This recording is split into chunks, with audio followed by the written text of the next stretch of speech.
Use headphones for best experience. Slow static noise. अगर रात में कभी कोई अननोन आवाज तुम्हें नाम लेकर बुलाए तो जवाब मत देना। Loud static. You are watching. शन। Dead signal. जहां कुछ सिग्नल्स कभी बंद नहीं होते। साल 2019। मैं पुणे में इंजीनियरिंग कर रहा था। हॉस्टल ना मिलने की वजह से मुझे एक पुरानी प्राइवेट बिल्डिंग में रूम लेना पड़ा। उस हॉस्टल का नाम था शांति रेसिडेंसी, लेकिन वहां कुछ भी शांत नहीं था। सीलन भरी दीवारें, टिमटिमाती लाइट्स और रात में ऊपर वाली मंजिल से आने वाली अजीब आवाजें। मुझे मिला रूम 204। ओनर ने बस एक वार्निंग दी, रात में तीसरी मंजिल पर मत जाना। मैंने बात सीरियसली नहीं ली, लेकिन उसी रात 2:47 AM ऊपर से कदमों की आवाज आने लगी। ठाक ठाक ठाक। फिर मेरे कमरे के बाहर किसी लड़की की आवाज आई, दरवाजा खोलो। मैं फ्रीज हो गया। कुछ सेकंड्स बाद कर, जैसे किसी ने दरवाजे पर नाखून घिसे हो। मैं पूरी रात नहीं सो पाया।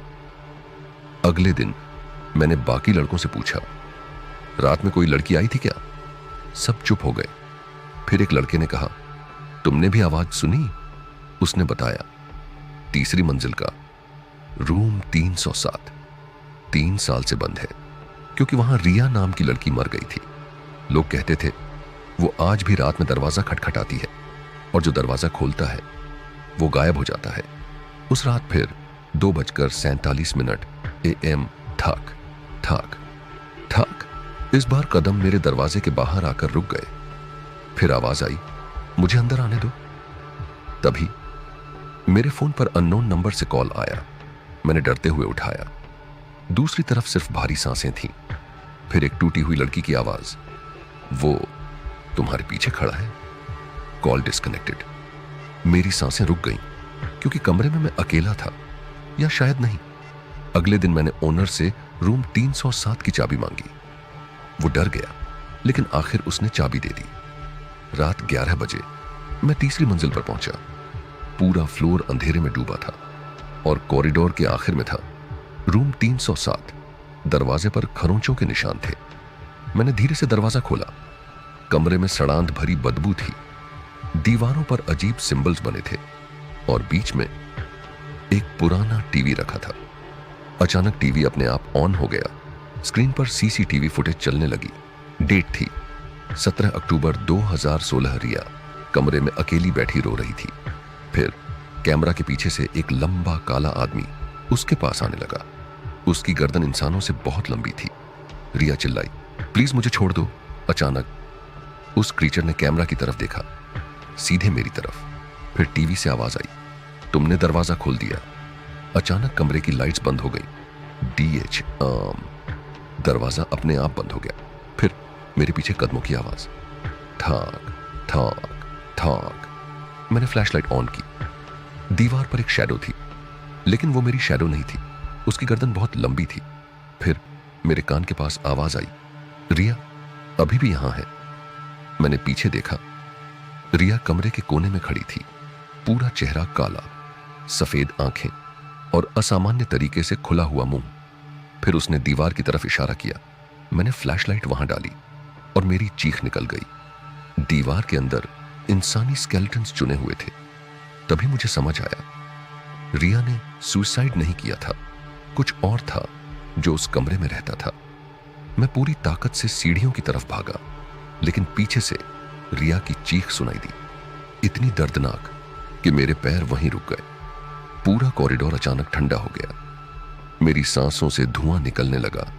फिर ऊपर सीलिंग से किसी के घिसटने की आवाज आने लगी। मैंने धीरे धीरे फ्लैशलाइट ऊपर की और उस पल मेरे शरीर का खून जम गया। वो क्रीचर सीलिंग पर उल्टा चिपका हुआ था।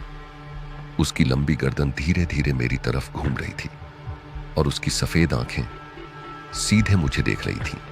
फिर उसने मुस्कुराना शुरू किया, इतनी लंबी मुस्कान जो इंसानों की हो ही नहीं सकती। मैं डर के मारे पीछे हटने लगा। तभी पूरा कॉरिडोर रेड स्टैटिक लाइट से भर गया और हर कमरे के अंदर से धीरे धीरे दरवाजा खटखटाने की आवाज आने लगी। ठाक ठाक ठाक, जैसे अंदर कोई बंद हो। फिर सभी दरवाजों के नीचे से काला लिक्विड बाहर निकलने लगा और उन सब के बीच मुझे बच्चों की फुसफुसाहट सुनाई दी।